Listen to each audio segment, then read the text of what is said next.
Gue fikir pu yang kagum nyanyi bek jok-jok harapan mameh sabi. Bukti nyata hanya orang-orang KPA yang penjilat lah yang benci tak kritik Malik Mahmud sebagai wali Nangrau. Tunjukkan bukti keberhasilan wali Nangrau untuk Nangrau Aceh, untuk rakyat Aceh, untuk para syuhada, untuk para korban konflik.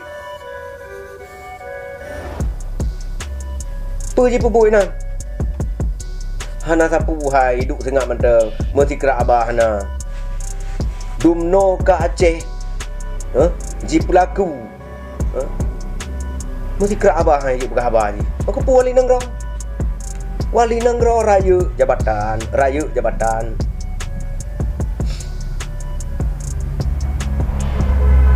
menangsit yang kita harapkan kepada pemerintahan Aceh Nova Irasyah.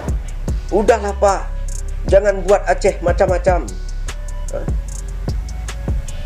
Jangan porak-porandakan Aceh.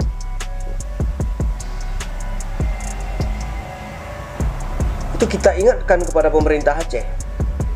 Jangan porak-porandakan Aceh. Jangan buat peraturan seenak anda saja. Aceh Serambi Mekah, Aceh Nangrau Islam.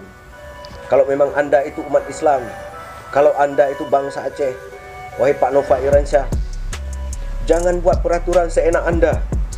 Anda sebagai pemimpin rakyat Aceh yang bertanggung jawab penuh terhadap bangsa Aceh.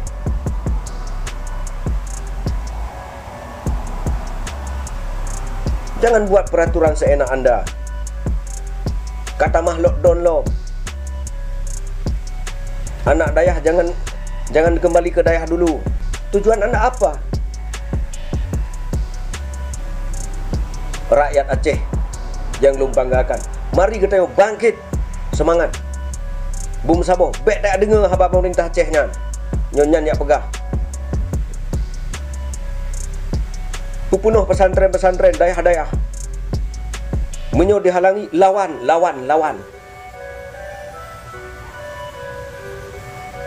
Mati syahid getanyo demi tabela agama Allah. Siapapun harus kita lawan yang menghalangi kita mendirikan hukum Islam di bumi Serambi Mekah, tanah Aulia ini. Hana pun tak takut tanyo bangsa Aceh, baik takut ke mati. Demi ke Nangrau, demi ke agama berkang tudang di bumi Aceh. Puyak tantam le tigamnya.